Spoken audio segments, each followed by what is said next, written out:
I'd like to talk about why women can't seem to lose belly fat after menopause. I'm not just going to talk about that, I'm also going to talk about what to do about it as well. So, what is going on with this menopause thing? Well, all these changes all stem because of this one change that happens in the body. The ovaries go in retirement. They're no longer going to be producing or releasing eggs.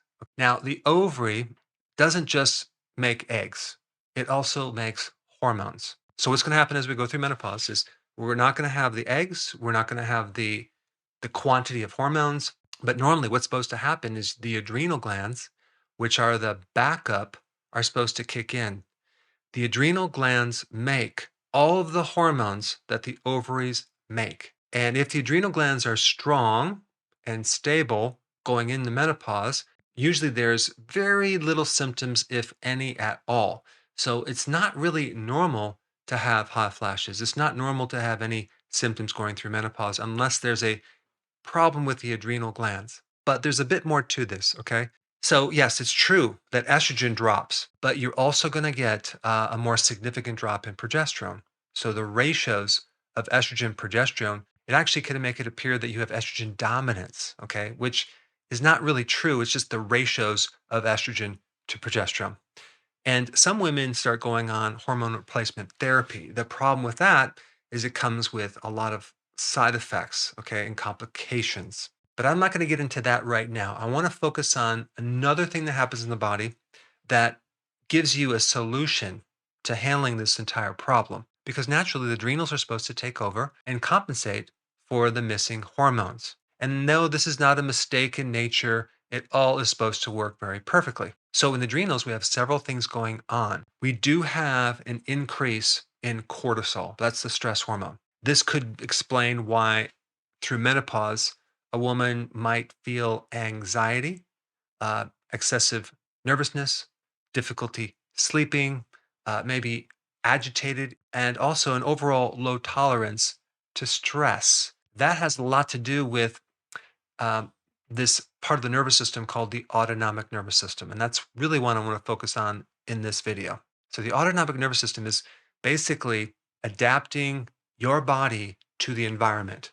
Your body is constantly adapting to temperature, different environments. And one part of the nervous system called the sympathetic, which is the flight or fight, is increasing certain things to adapt to the stress. So let's say, for example, you exercise, right? You need higher pulse rate, you need higher blood pressure to compensate for the blood flow. And then right when you stop that exercise, you have another system that kicks in called the parasympathetic. And that system is all about calming things down and bringing things back to normal. So it's really important to have this balance between the sympathetic and the parasympathetic nervous system. What's interesting about menopause is after menopause, a woman is usually left with a higher sympathetic nervous system and a much lower parasympathetic nervous system. And if they don't know this going into menopause, they might focus more on the estrogen problem, or maybe they might just start to exercise to really get rid of that belly fat that they're concerned about, right? And then they might find, wow, it's not working. It's even getting worse in some cases. And so they go to one doctor after the next trying to figure this problem out. So the very important thing I want to teach you right now is about focusing more on the parasympathetic nervous system. Okay. So that's your recovery system. That is the system that influences your sleep and your ability to recover. And all the fat burning occurs in this recovery phase. If you're too high in the sympathetic and you don't have enough recovery, then you're not going to lose this midsection no matter what you do. And so there's a lot of emphasis on exercise. Okay. Now, exercise stimulates the sympathetic nervous system, but it does not stimulate that parasympathetic nervous system. And so, what I'm going to recommend is you shift gears and you start to exercise your parasympathetic. It would be like taking water and putting out a fire. It calms the sympathetic, and that's going to help you reduce cortisol. It's going to help you sleep. It's going to help you have a midsection that's flat. And so, how do we train this parasympathetic nervous system? Well, that system is not passive, it's active. In other words, it is actively working to calm you down. It's actively working to reset and bring you back to homeostasis, which is kind of like a normal balance internally. So, I guess a good way to explain this is that let's say right now you run outside and you run up a hill really fast, okay? And as you run up the hill, the sympathetic nervous system kicks in there and it's pushing up your pulse rate really, really high. You get your blood pressure really high, and you get at the top of the hill and you're huffing and puffing, and you are at the peak of your sympathetic nervous system. As soon as you stop, okay, and you do nothing, that parasympathetic kicks in actively. It's kind of like a wave that is pushing things down. It's pushing your pulse rate down. It's an active force that is trying to recover you. Okay. And all you have to do is do nothing and let it do its job. And so if you were just to wait until your pulse rate is all the way back to normal, you would strengthen your parasympathetic. But who does that? What do people do when they work out?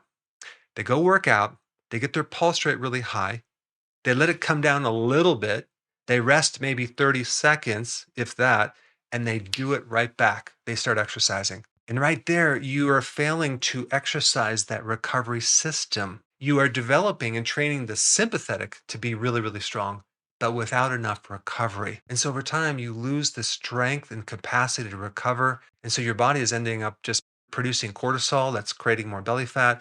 It has a hard time sleeping.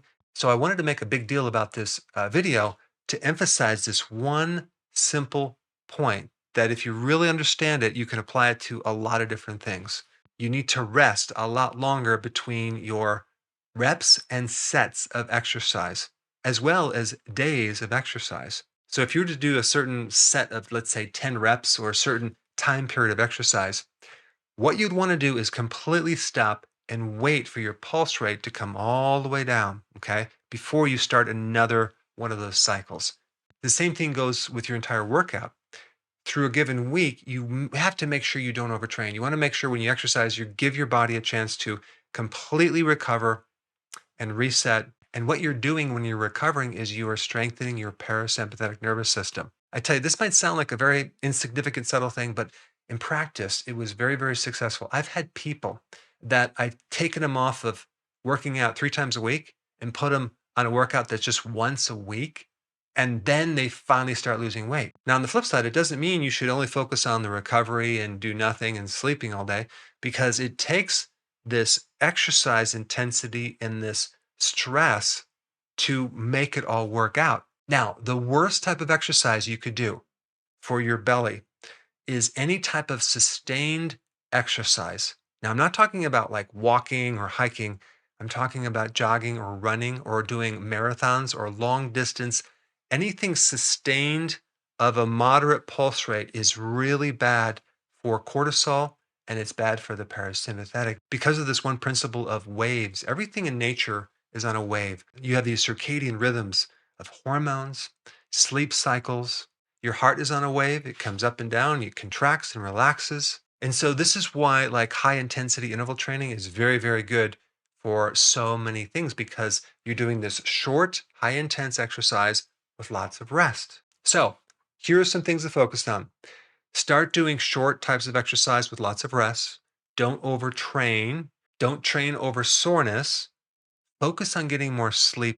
And by doing this, it's automatically going to improve your sleeping because you're going to be improving the parasympathetic. Certain types of body work, whether it's chiropractic, massage, physical therapy, is all going to help. Omega-3 fatty acids can help as well. Also, the precursor to all of these hormones, it's called DHEA, really good supplement to take, especially through menopause. But if you're female, I would highly recommend you don't take a lot of it.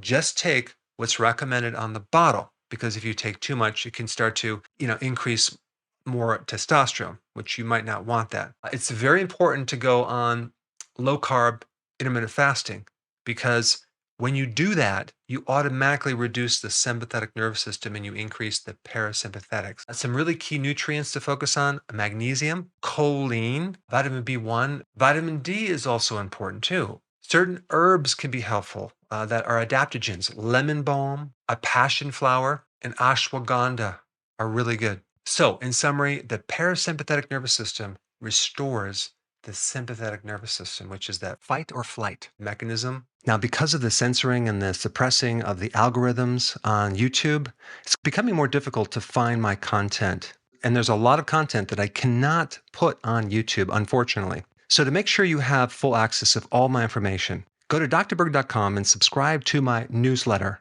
by clicking the link down below in the description. I will see you on the other side. If you have not seen my stress webinar that gives you additional techniques, I put it up right here. Check it out.